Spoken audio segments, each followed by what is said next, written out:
નમસ્કાર મિત્રો, હું વૈદ્ય યજ્ઞેશ દવે. મિત્રો, આમતોર ઉપર 2-3 વિડીયો મેં એમ તો માથાના દુખાવા માટે મૂકેલા છે.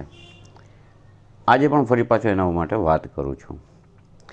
એક પેશન્ટ આવ્યા હતા હમણાં થોડાક દિવસ પહેલાં કે સાહેબ રોજ સવારમાં ઉઠું તરત માથું દુખવાનું ચાલુ થઈ જાય છે.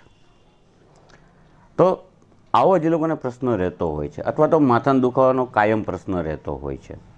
તો આવા લોકોએ રોજ સવારમાં આમળાનું ચૂર્ણ અને મધ આ 2 વસ્તુ ભેગી કરી અને જો સવારે નરણા કોઠે એટલે કે તમારું પેટ સાફ થઈ જાય ત્યાર પછી લેવાનું હોય છે. નરણા કોઠાનો મતલબ જો લેવામાં આવે તો માથાનો ભયંકર દુખાવો હોય તો પણ ધીમે ધીમે એની અંદર રાહત થાય છે. આ પ્રયોગ ખાલી માથાના દુખાવા ઉપર નહીં કામ કરે, એસિડિટી રહેતી હોય છે તો પણ કામ કરે છે. જે લોકોને વાળ વધારે પડતા ખરી જતા હોય તો આમળા વાળ માટે પણ સારા હોય છે. આમળાના સેવનથી વાળ પણ મજબૂત થશે.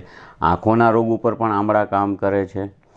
તો આવી રીતે માથાના દુખાવાથી માંડી અને આમ જોવા જાવ તો ગળાથી ઉપરના મોટાભાગના જે રોગો છે એની અંદર આમળા ચૂર્ણ કામ કરે છે. તો તમે આમળાનું ચૂર્ણ અને મધ રોજ સવારે નરણા કોઠે લેવાની આદત રાખો તો માથાના દુખાવો, વાળની સમસ્યા, આંખોની સમસ્યા, પેટ સંબંધિત એટલે કે એસિડિટીની ભયંકર સમસ્યા, આ બધા રોગની અંદર ધીમે ધીમે તમને ફાયદો મળે છે.